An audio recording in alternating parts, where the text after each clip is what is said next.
A VHS tape that was once missing has now been located and is now being witnessed. The setting for the game for this game is actually a movie that kids are watching after returning home from a night of candy pilfering around the neighborhood. Within the context of this competitive candy collecting game, this adds context to the game timer, but also the play, fast forward, rewind, and stop mechanics as items that the players can use to their advantage. The center of the player HUD will show a remote controller that will show footage, VHS, will show what footage item has been played, otherwise known as a VHS item.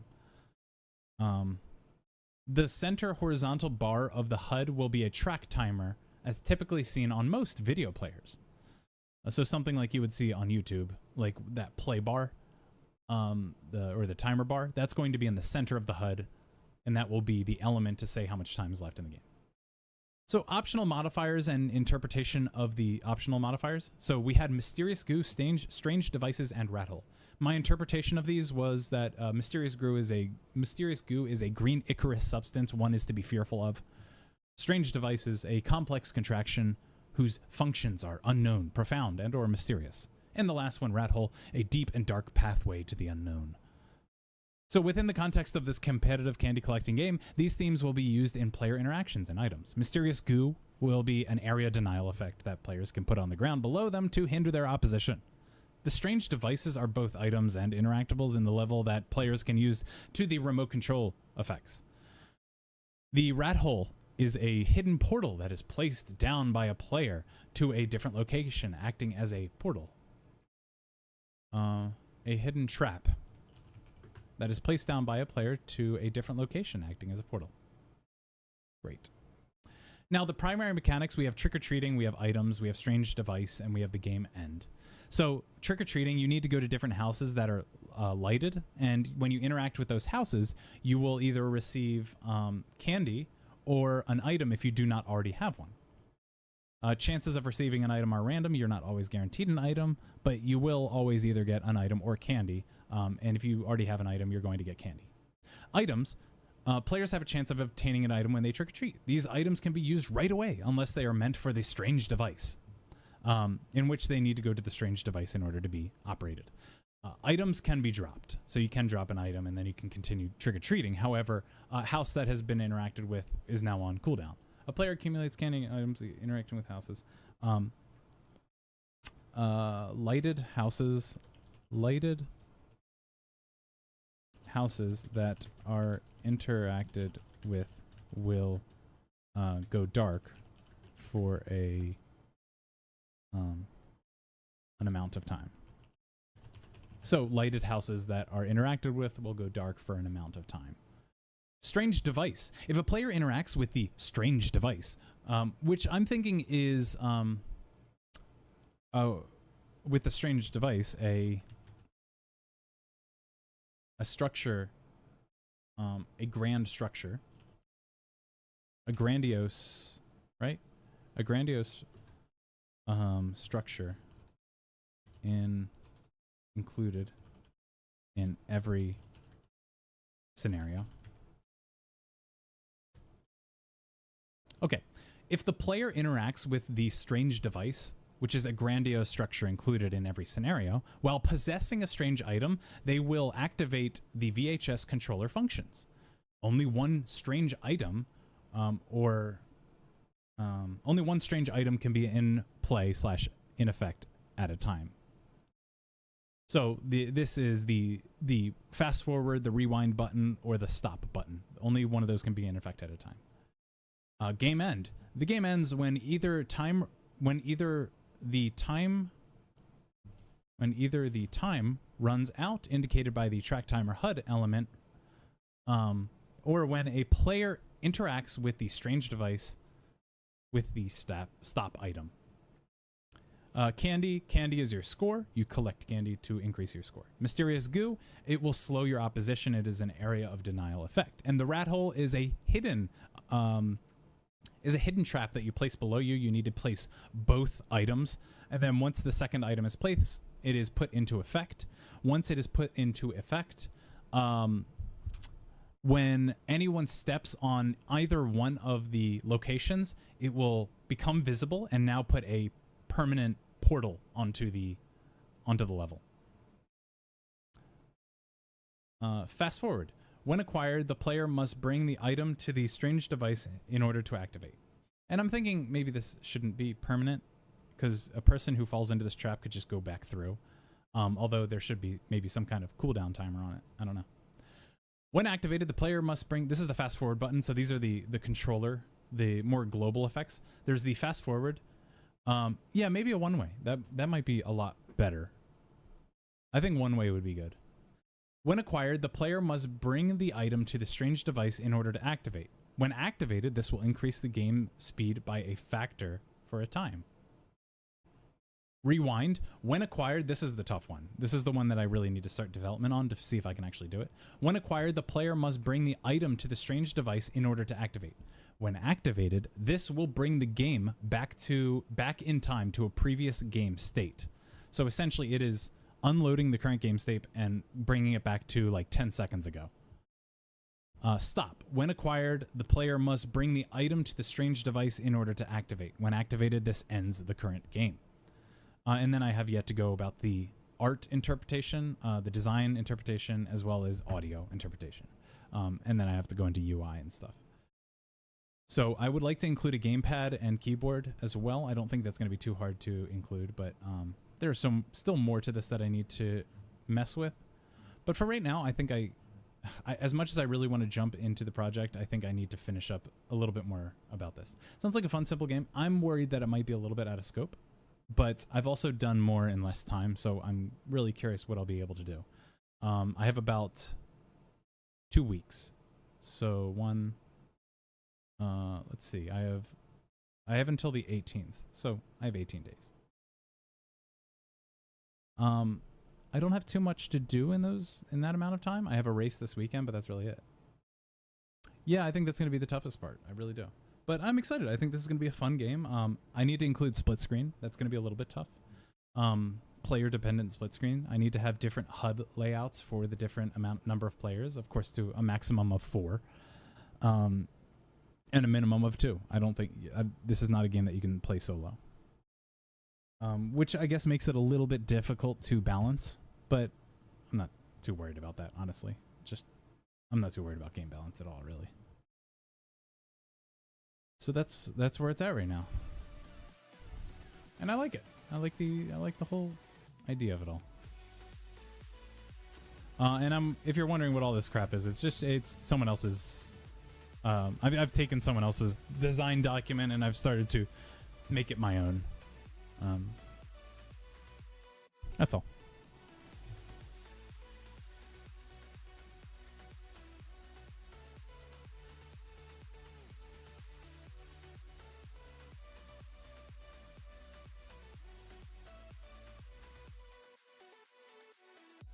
Yeah, I don't know what I'm going to do for art yet, though.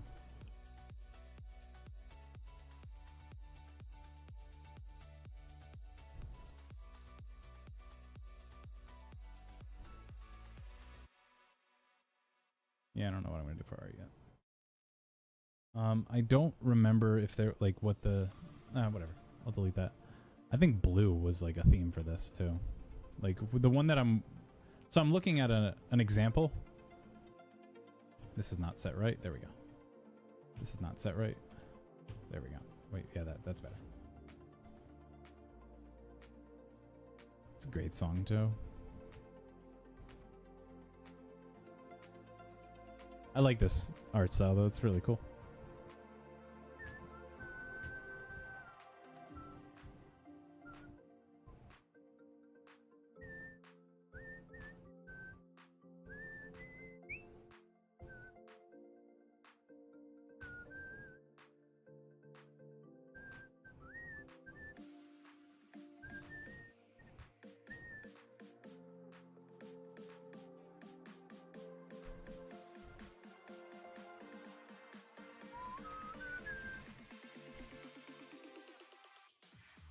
Sound effects. I already deleted that one, so I'll probably just have to get the text again because I want to keep the text, so at least I have Something to work off of.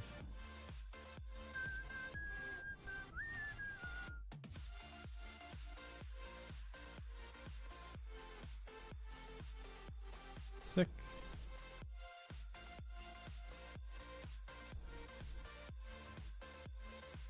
Game experience. UI. HUD. I should probably talk about the HUD here. HUD. Boop, boop, boop. There we go. HUD. The in-game HUD elements will show, and I'll put a picture here too. The in-game HUD elements will show the timer, will show a split screen.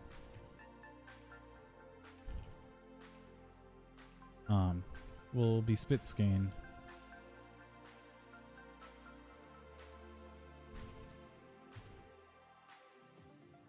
Traditional split screen. Always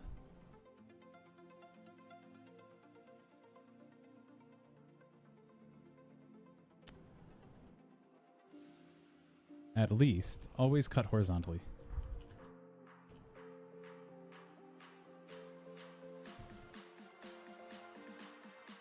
In the middle will be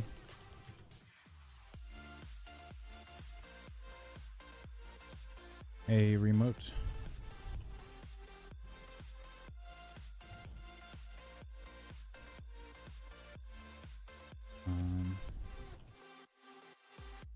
what's strange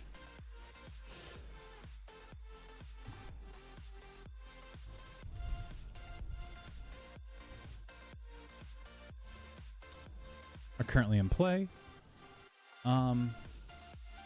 The horizontal bar will be depicted as a, what is it called?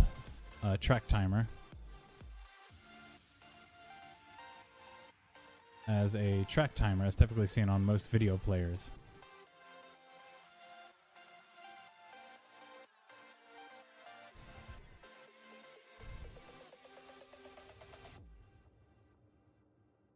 Video players, as typically seen on most video players.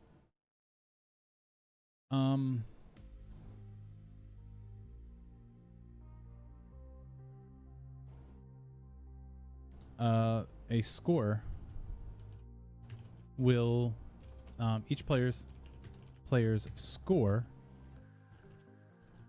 and current item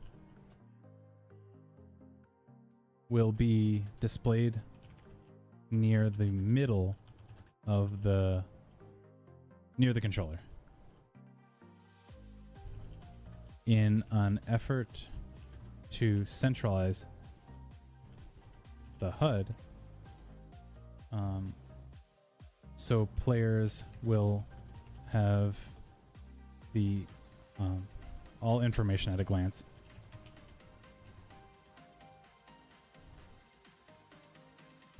Okay. Now I think I want to come up with an idea of, here's the, maybe I just redo this.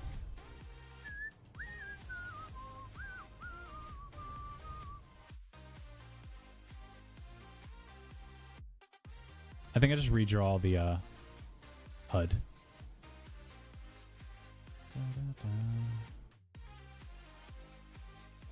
There we go. And I think I'm just gonna redraw the HUD over here and just what that might look like.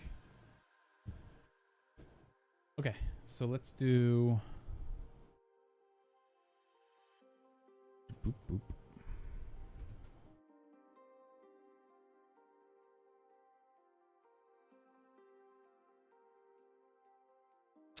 And we'll have the remote controller in the middle.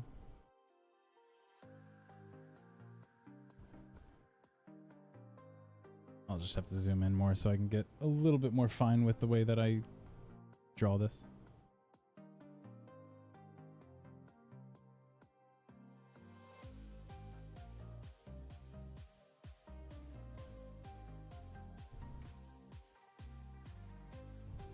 I might actually rotate the controller.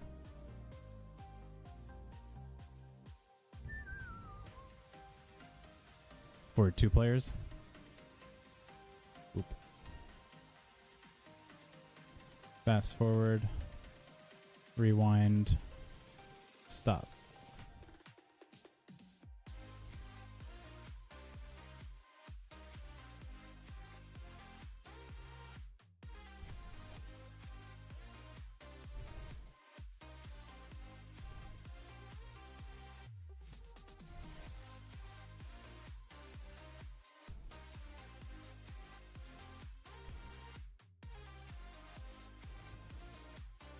Yeah, I hope so. I hope that'll come through okay, because I also want like a old school remote controller to show, maybe. And then how much time has passed will be, I think, red.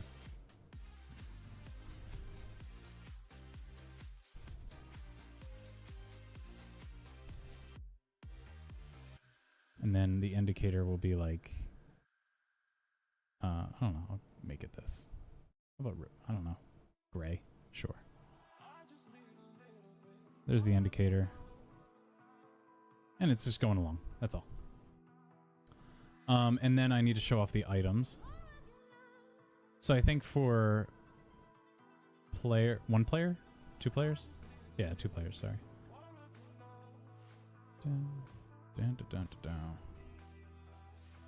You'll have... What does Mario Kart look like? I think I might like piggyback a little bit off of what they designed. Actually, I remember I didn't exactly like the way that they designed it. Yeah, I think I would have preferred the items all being like, although the mini-map already takes that up. Yeah.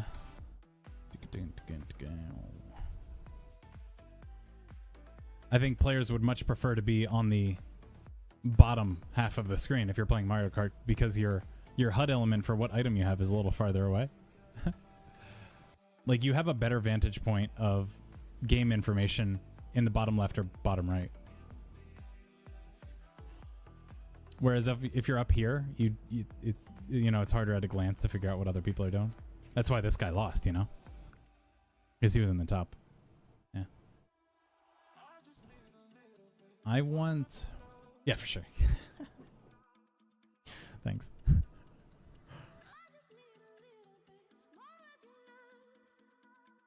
Let me think. I think item can just be...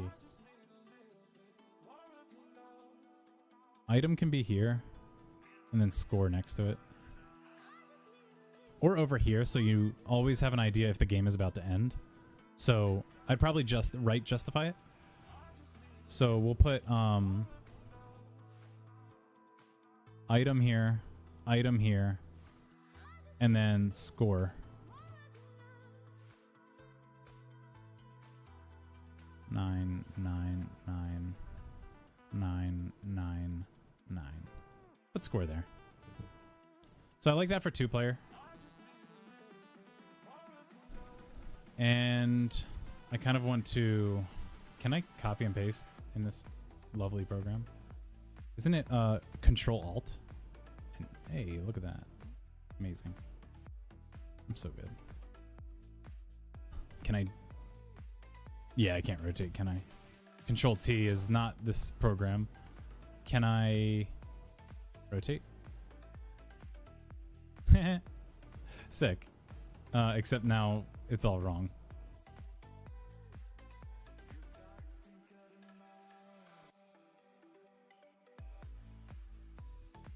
So scuffed. I love it. It worked out. It's kind of great. All right, let me do this. We'll draw over. Oop.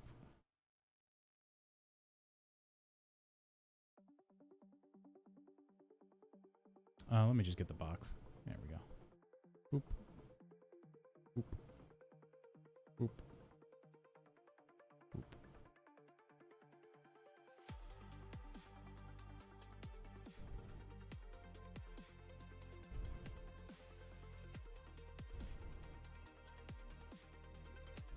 There you go. Looks good. And then we'll tie... Actually, I need the box for this as well. There you go. 1, 2. Simply fix this. There you go. 1, 2, 3. There you go. Good, good, good. Split this down the middle. Put this up top. There you go. And then what I'll do is I'll put the HUD elements here. Item 1.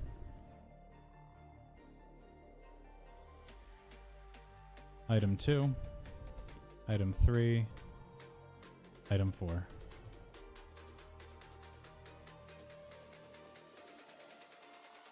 Score 999 999.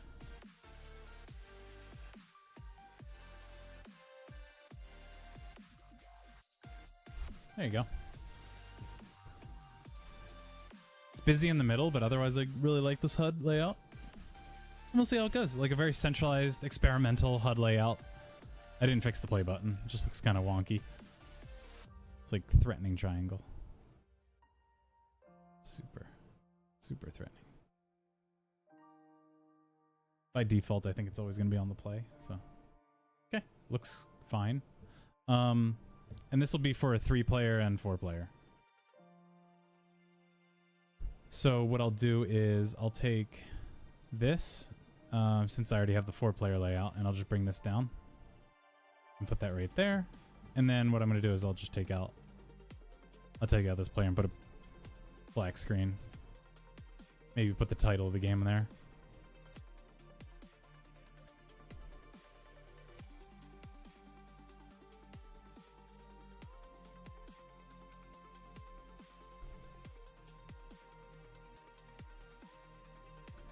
And we'll do this.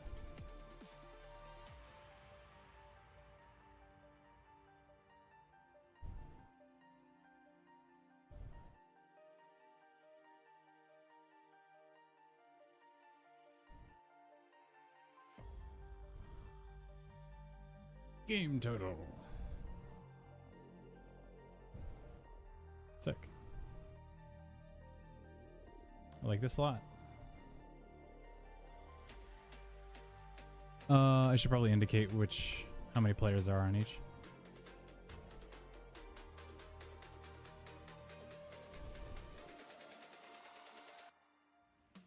Thanks, I appreciate that.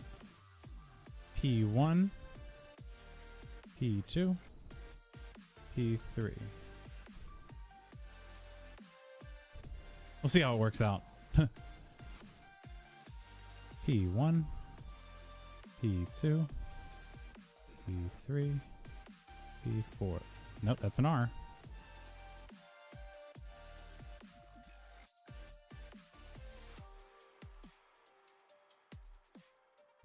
Famously not AP. There we go.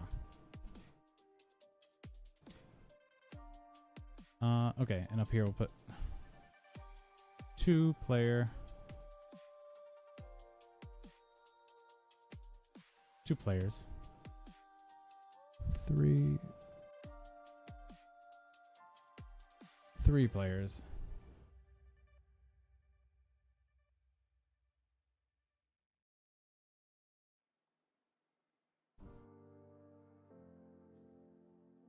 Cool. I like this a lot. I'm starving. Oh, jeez. Cool. I like this. I like this a lot, and I like how it's coming along.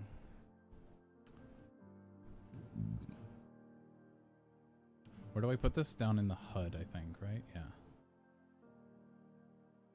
Yeah. How did they do it before? So excuse me, I'm sorry. What setting was it? This. Wrap text, 1/4 margin, move with text. Okay. And I think they had a option or something around it, but I don't think it's gonna matter. Uh-oh. Damn it, I always do that.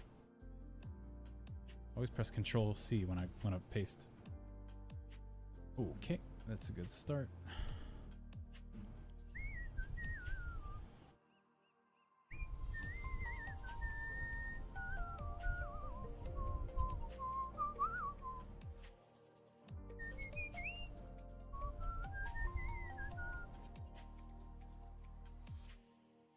Sick. It's really good. I love designing HUD. I do. I love designing HUD. It's just fun for me. It's just, I like optimal UI and optimal HUD. It's just good for UX, and good UX makes me feel so good. I want to do that. Gamepad. So we have arrow keys / WASD. No, probably arrow keys won't work. Maybe.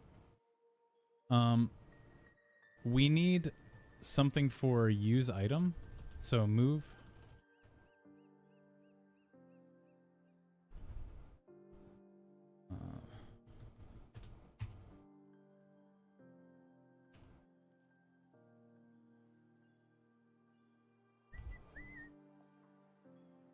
So we have move, use, and interact.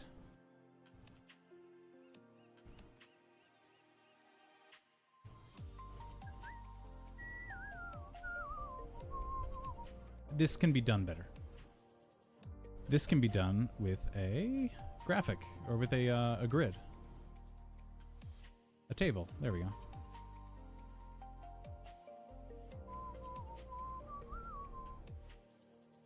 And we'll say up here is keyboard. And down here is gamepad. Oh, I can't wait for everybody at this place to touch my gamepad. Oh, it's going to be great.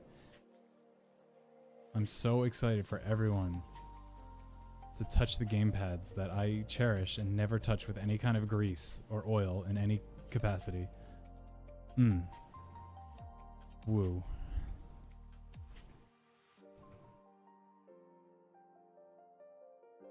All these people I have never met in my life to do these awesome, amazing things to the things that I take great care of.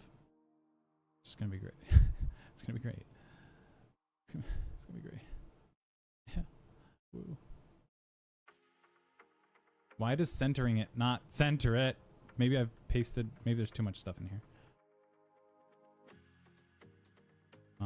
Center. Thank you. Thank you. Sick. And then this can just be black. On playthrough with Dan, level title do not replicate on mission results screen. On a playthrough with Dan, level title do not replicate.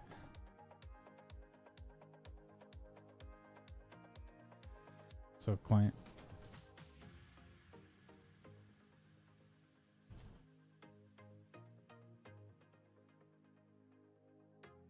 Okay, so the client just didn't get it. That's fine.